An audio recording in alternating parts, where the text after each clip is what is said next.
Hi, I'm Darren, and this is AutoAtlantica.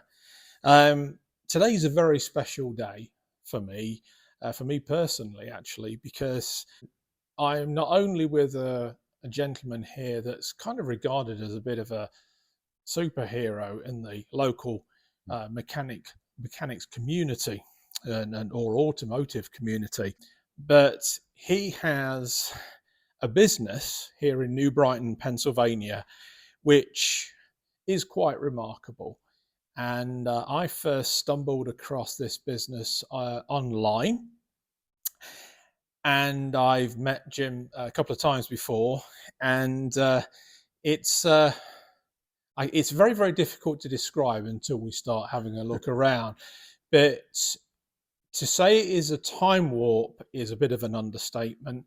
But if you are into British and Italian cars from the 50s, 60s, and 70s, this is going to be a video you want to watch. I'm here with Jim Boffo, and Jim Boffo is one of the founders of Boffo Motors here in New Brighton, Pennsylvania. They've been in business for 60 years, since 1960. Since 1960. Yeah. It's a remarkable story, and it is one I guarantee will touch the heart of any car enthusiast, regardless of what kind of cars that you're into. So, Jim, we'll get straight into it. Jim, can you tell me a little bit about how you got into cars and how you came to set up the business? Because it was with your father, wasn't it? That's correct. And my father started the business actually way before 1960. We had a two-car garage under our house, and he worked at Westinghouse Company, was an inspector there, but he did cars in the evening and Saturdays. He liked to tinker with it. And going way back, he was always a small car guy. He worked for a Crosley dealership. It was in Beaver Falls, Pennsylvania, just the next town over from us. So he always had small cars in his blood, and he always liked small cars. So I guess after the war, when some of the MG T-Series cars started to come over that the soldiers brought back, and they were looking for somebody to work on them, well, he got to be known to do small cars and British cars. And that's how we kind of got started. When I was young, he worked on the cars, and I usually worked on the lawnmowers that the car owners had. That's how I kind of got my start in engines and working.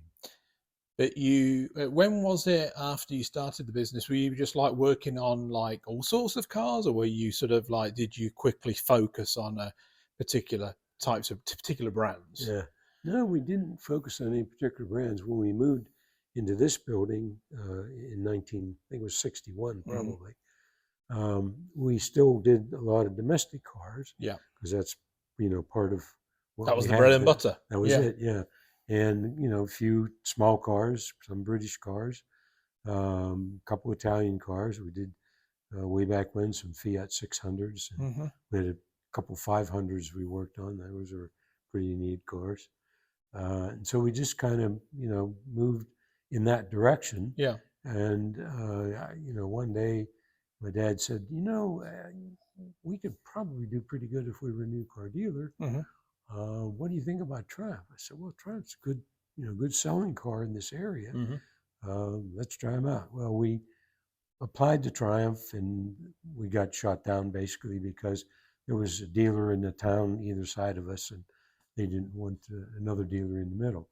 So then we said, well, what about MG, Austin Healey? And we kind of wrote a letter there and said what we were doing, what we had. They sent a person out to take a look around, and it ended up, through a long ordeal, we ended up getting MG. Austin Healey. And that's where we started out with MG and Austin Healey. Yeah. So, of course, at this point, Healey was a specialist. Yes. At that time, specialist engineering company. And MG was under the British Motor Corporation, which had been set up in the early 50s, about 52, from the merger of Austin and Morris. Many cite that as the start of what was ultimately BL's and Austin Rover's woes, because Austin and Morris guys. I won't say Morris men, but Austin guys and Morris guys were they never quite got on. Yeah. There was always that infighting fairly early on, and that did sadly sort of show in the quality of the product at times. It did, yeah. And did you see that fairly early on with with issues with quality and things like that? We did. Customers coming back. Yeah, the MGBs were always some problems. They just never seemed to be totally assembled correctly. Mm-hmm. We had what the distributor set up as a PDI, pre-delivery inspection, and they always said, well, it'll take you about an hour to run through a PDI and Mm-hmm. you'll be done. No, that didn't work. It took more like 3 or 4 hours to get the cars where they should be before you figured they were ready to sell. And the MGB was fairly advanced, wasn't it? Because it was a monocoque chassis. Yes, yeah. I think it had independent suspension. No, it had a straight axle. It did straight axle. Yeah. In front, but independent front suspension. Yeah. But it was, in terms of how it was constructed, it was, easy to work on. Right. It was. And the B series ran for years. Yeah. But it was so much more advanced than the MGA. Yes, it was. That preceded it. Yeah.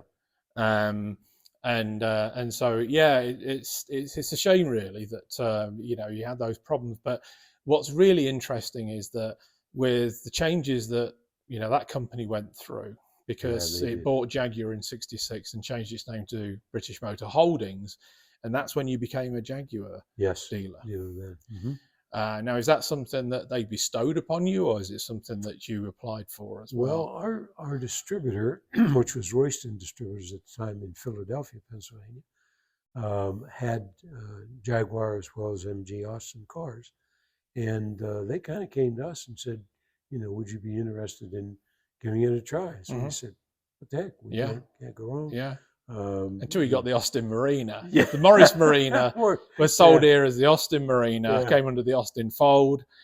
And the rest. They didn't sell them for very long here, about 3 years, I think, wasn't it? But they were a little bit of a headache. I remembered we were open Saturdays then as a new car dealer.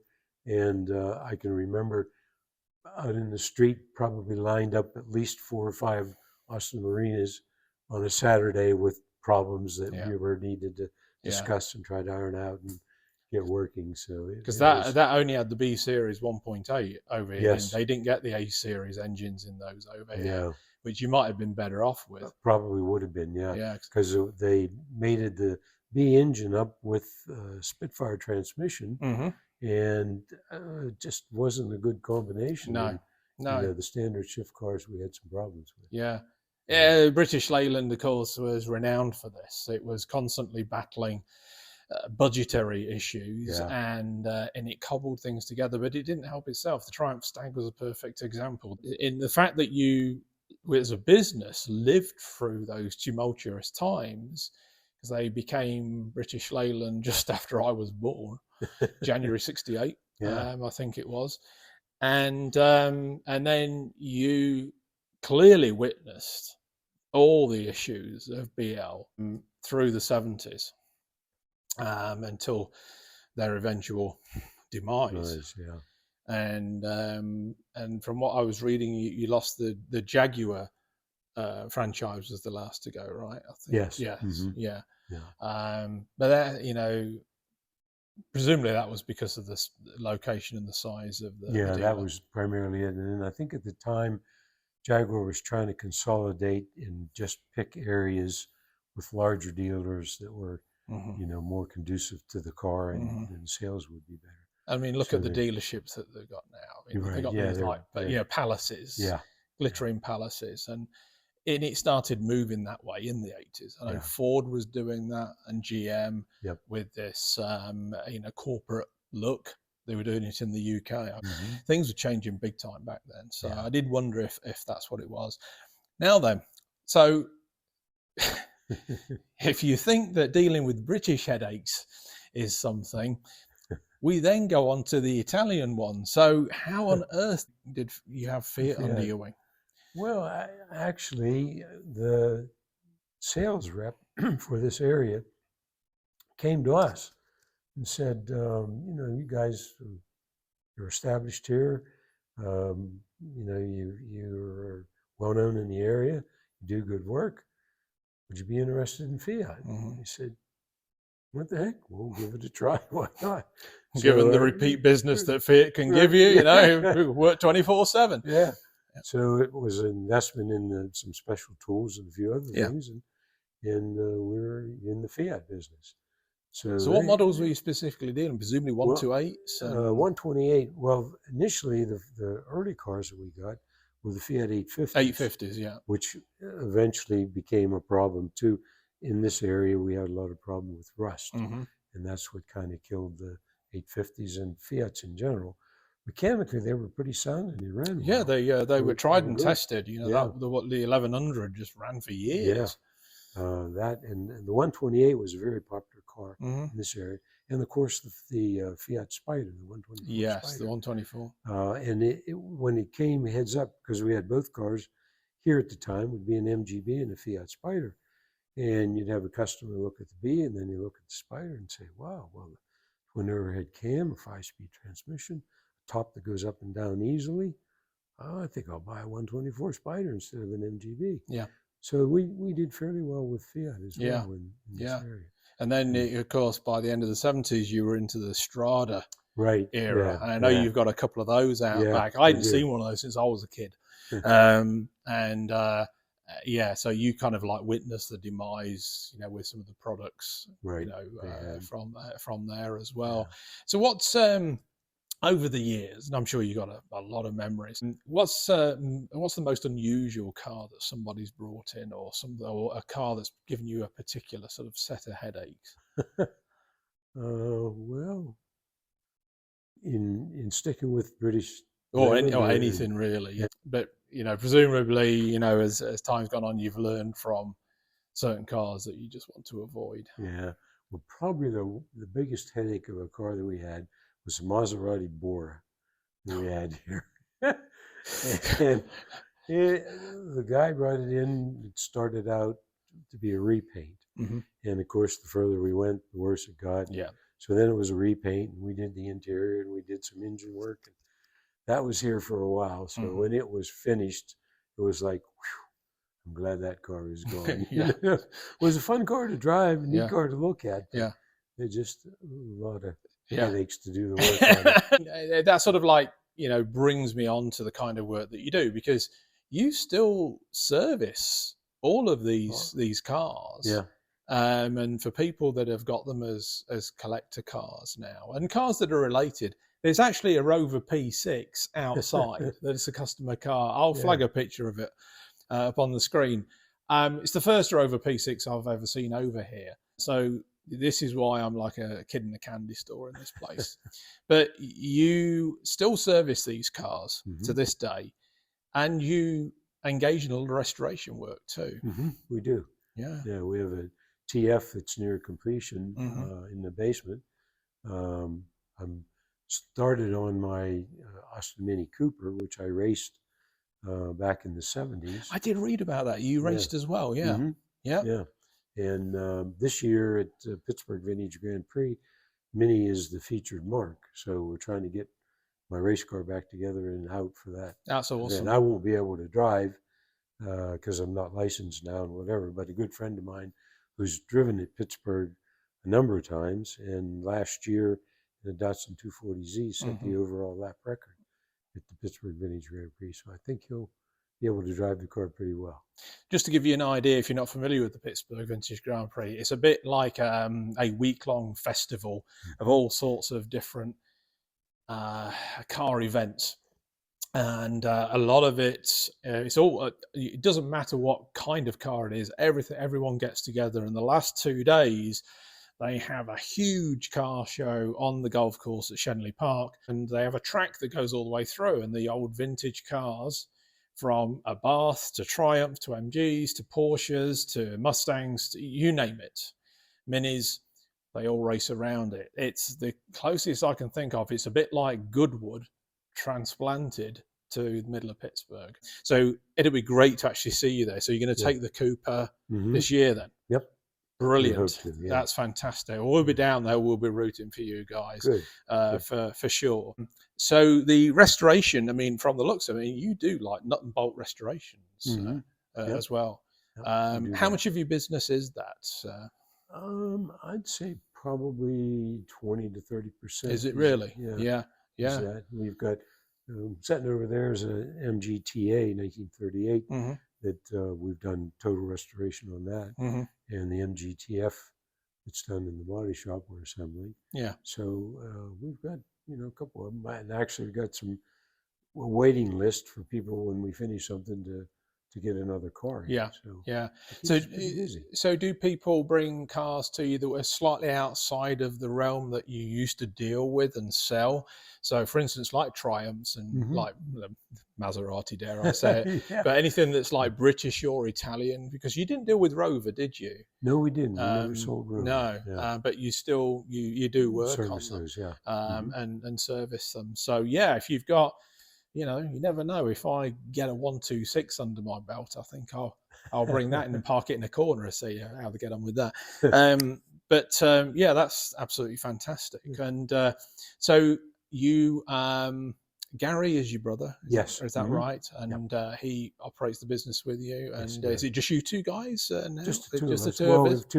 I have 3 techs that work here in the shop. You got 3 techs as well, And what are your plans for the future? Because the thing I love about this place is that if you were Doctor Who and you had come out of 1971 to today, I don't think this place would look any different, apart from we've just aged a little bit. Yeah. It is really an absolute nugget if you are into old British and Italian cars. And we're going to sort of look at more about that in a bit, but that's what I think is wonderful, because in the main showroom, the former showroom, you've got one of the last of the line 1980 MGB LEs, with 2,500 miles on it. It's like brand new. It's still sat there. What are your plans for that car? I don't know. I guess I'll keep it for a while and probably pass it on to my brother Gary when I'm gone. But don't know. We should really get it out and drive it. It hasn't been driven for a number of years now, and that's not good for any car to sit. And I know that you've had some health issues fairly recently, and obviously we wish you well. And it sounds like things are improving, which is fantastic. So what we'll do is we'll have a look around some of the cars that you're working on, and then we will let this good man have a cup of tea, and I'll head out into the parts yard, because that's the next step of this fascinating thing. Okay.